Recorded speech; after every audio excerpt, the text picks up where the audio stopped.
Discomfort doesn't feel like danger. That's what makes it dangerous. It doesn't shout, it whispers. It tells you you're fine when you're fading, that you're resting when you're really hiding, that you've earned peace when you've only built a cage. Your brain was built to conserve energy, not to grow. So it rewards you for sameness, for predictability. The more familiar your life becomes, the safer your mind feels. But that safety has a cost. Your edges start to dull. The longer you stay still, the harder it becomes to move.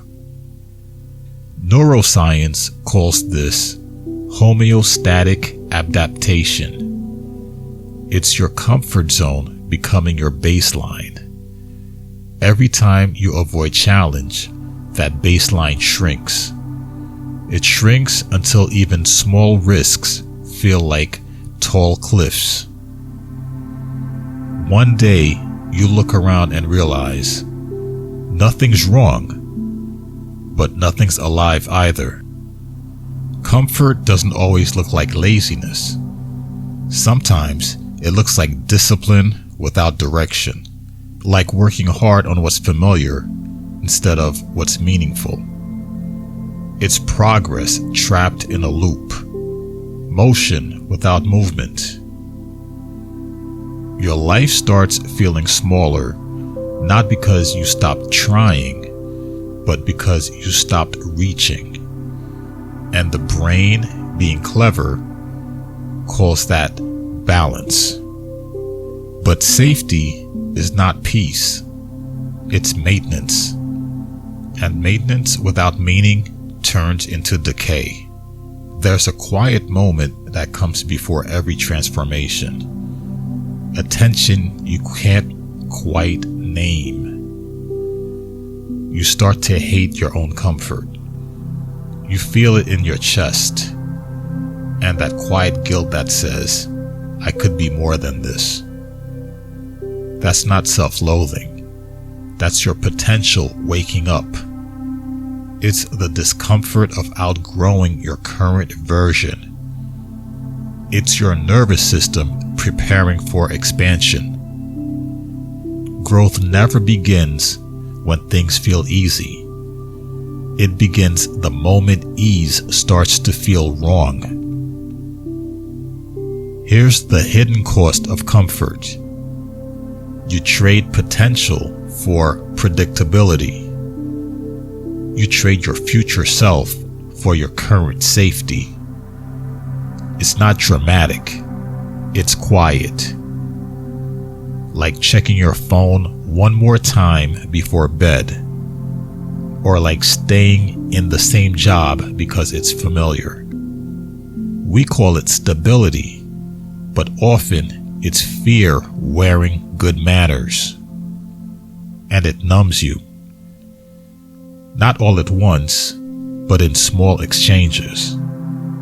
Energy for ease, purpose, and predictability. Passion for permission to stay the same. Your brain can't tell the difference between discomfort and danger, so it resists both. But the thing is, discomfort is how your brain grows. When you stretch yourself, emotionally, physically, and mentally, your neurons fire in new ways. Psychologists call this optimal anxiety zone. Not panic, not comfort, but that charged middle space where you're just uncomfortable enough to evolve. That's where neuroplasticity lives, where your brain literally rewires itself for strength. Discomfort is not danger. It's data. It's your brain saying, we're growing again. Every day you face two doors. One leads to comfort, the other door leads to growth. Both require effort. but only one expands you. Comfort feels good now, but costs you later. Growth costs you now, but gives back forever. The irony?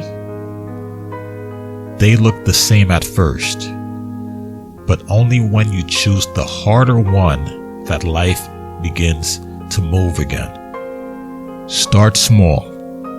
Do one thing a little harder than yesterday. Say the honest thing. Try the new idea. Sit in the silence that follows no. The goal is not to destroy comfort. It's to outgrow it, to build a bigger version of it. Because comfort is not the enemy. Stagnation is. You earn peace through movement, not avoidance. Every challenge you face now builds the nervous system that handles the next one. You're not breaking yourself down. You're breaking yourself open. Growth does not arrive with applause. It arrives in quiet friction and repetition, in the invisible moments no one sees. That friction is not punishment. It's proof you're alive. When you stop running from it, you realize something powerful. It was never trying to hurt you. It was trying to shape you. You don't need to escape discomfort. You need to walk through it. Because on the other side of it is everything your comfort kept you from becoming.